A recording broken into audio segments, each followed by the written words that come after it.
Former President George W. Bush offered an unmistakable denunciation of Trumpism Thursday without mentioning the president by name, urging citizens to oppose threats to American democracy.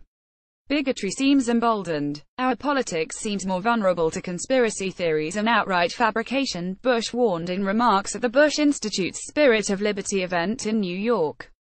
Story continued below. By chance, Bush was standing in the same spot at the Time Warner Center where former President Barack Obama made a similar plea for democracy and American leadership in late September, shortly after President Donald Trump had finished a belligerent, isolationist speech to the United Nations General Assembly.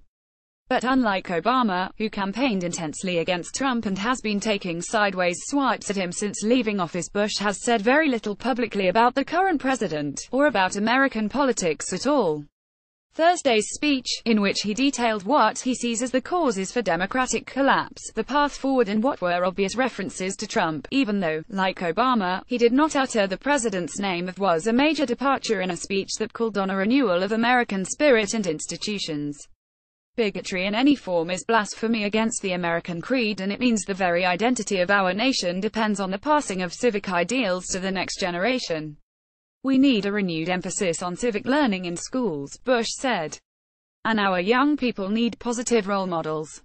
Bullying and prejudice in our public life sets a national tone, provides permission for cruelty and bigotry, and compromises the moral education of children.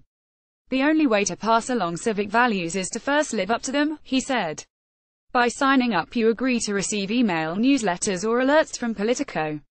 You can unsubscribe at any time. This unique moment, Bush said, includes described a threat that he sees as worldwide, and pervasive throughout American society and politics. When we lose sight of our ideals, it is not democracy that has failed. It is the failure of those charged with protecting and defending democracy, he said, adding later, we need to recall and recover our own identity. Americans have great advantage. To renew our country, we only need to remember our values. Bush spoke at the end of a half-day session that included a genial discussion between Trump's United Nations Ambassador Nikki Haley, his former National Security Advisor and Secretary of State Condoleezza Rice, and Clinton's Secretary of State Madeleine Albright. But Bush took a wider view, acknowledging the failures of divided partisan politics, paralyzed government, the media, institutions of democracy and more that has created a deficit of confidence. The problems of terrorism and nuclear proliferation are real, he said, as are the economic trends caused by globalization, but that is not an excuse for going into hiding. People are hurting. They're angry and they're frustrated. We must help them, he said. But we cannot wish globalization away, any more than we could wish away the agricultural revolution or the industrial revolution. The tyrannies in North Korea and Venezuela are obvious and the fraying of democracies is clear in Europe, Bush said, but Americans must face the problems at home, too. We've seen our discourse degraded by casual cruelty. At times, it can seem like the forces pulling us apart are stronger than the forces binding us together. Argument turns too easily into animosity. Disagreement escalates into dehumanization, he said. Too often we judge other groups by their worst examples while judging ourselves by our best intentions, forgetting the image of God we should see in each other. We've seen nationalism distorted into nativism, and forgotten the dynamism that immigration has always brought to America. All of this, he said, is even more important in the face of the attacks outsiders have made on American democracy. Citing the conclusion of all the American intelligence agencies about Russian interference in last year's elections, which Trump has repeatedly dismissed himself, the former president warned against subversion, calling for stronger election security protections in cybersecurity, and a recognition of what is being attempted. This effort is broad, systemic and stealthy. It's conducted across a range of social media platforms, Bush said. Ultimately, this assault won't succeed.